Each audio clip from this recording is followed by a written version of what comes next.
Hey, this thing on?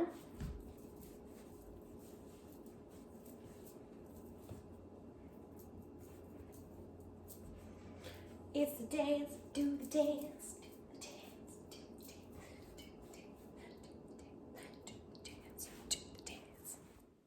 Okay, so now that we got that out of our system, it's like being Ellen. You gotta start each video with a little dancey. Anywho, let's talk about oxalates and your organs. I wanna talk about patients who have IBS. Something that I'm seeing is an oxalate issue. Now, when we talk about people who have IBS or IBD, we often associate it to gut bugs, good and bad. Perhaps a dysbiosis of sorts. Maybe there's an overgrowth or an overabundance of the good guys, which creates an issue because too much of a good thing is still a bad thing. But I looked a little deeper and I've discovered, which isn't news, that it's actually an oxalate issue, not a bacteria one. When we look at patients who have inflammatory bowel disease and we know that they have the inflammation in the bowel, what we're not doing is testing oxalates. And a lot of times with my patients, when their levels come back, they are elevated. Elevated oxalates is the cause of a lot of inflammatory bowel diseases. So when you look at patients with Crohn's and colitis, for example, or just, chronic shitting yourself, we want to look at the fact that, is it actually dysbiosis? A lot of times that's not the case. Or is it an oxalate issue? Because these oxalates got to go somewhere and they're going to go to your soft tissue. So they're going to bind and they're going to get in there and they're going to shred shit up and you're going to be in pain and you're going to have issues. So something we should be testing for is your oxalate level, don't you think? Let's talk about your gallbladder. All these years we've been told that too much protein is bad, it's bad for your kidney, too much fat is bad, it's bad for your gallbladder. And yet then we lower our consumption of these proteins and we lower our fat consumption and we still have these gallbladder issues. Or worse yet, we've had one too many flare-ups and gallbladder stones and whatever the case may be, and we've decided to just have this useless organ removed because we don't need it, right? Wrong. We did need it, but that's a whole other post. So we have it removed and the symptoms stay.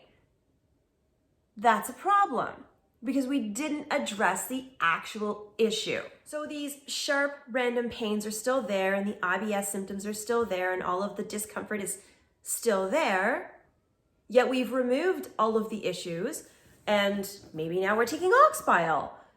Yet something is still wrong and the ox bile is not helping and the enzymes are not helping and we're experiencing perhaps pancreatitis, which is no joke, folks. If you've had that, it's a bitch. It sucks. But what's the cause? We've gotten rid of all of the fat and maybe you've gotten rid of your animal protein and maybe you've gotten rid of your dairy and now you're eating this super awesome almond flour and almond milk rich diet and you've loaded in the spinach and the X, Y, and Z and now you're having a high oxalate diet when you were probably already higher oxalate anyway and you're getting worse, not better. Maybe the problem wasn't the animal protein. Maybe the problem wasn't the fat. Maybe the problem was the oxalates. Now, to be fair, this is not only an oxalate issue, it could also be a sulfite issue. You see, oxalate and sulfates are going to travel on the same transporters.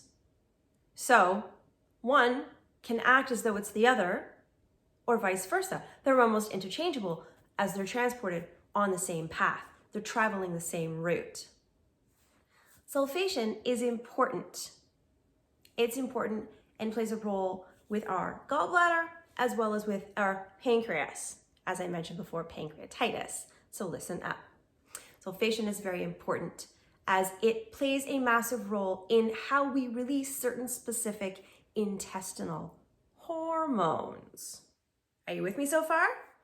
Gastrin is a hormone peptide that is needed to release gastric juices. Think hydrochloric acid. So now we're not stimulating the release of this particular hormone, and we need gastric acids, we need our hydrochloric acid to digest food. So there's problem number one. And then one of the others is motilin, which, if you sound it out, kind of does exactly what it sounds like.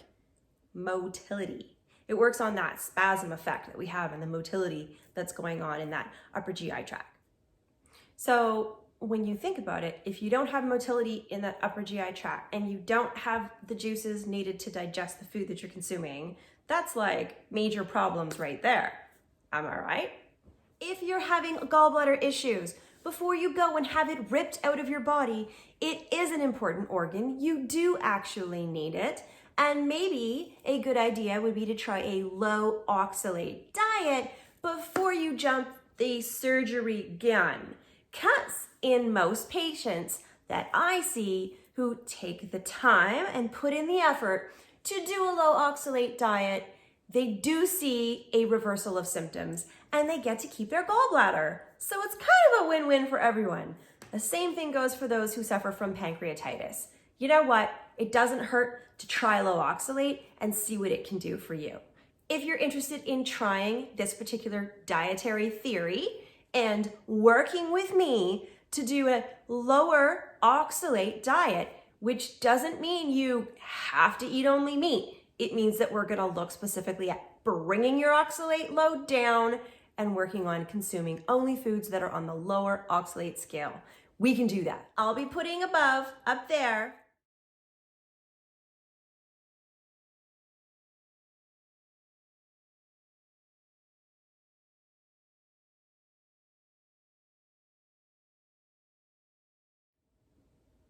a nice little link to where you can find my packages, specifically my low oxalate package. So, hope to talk to you soon.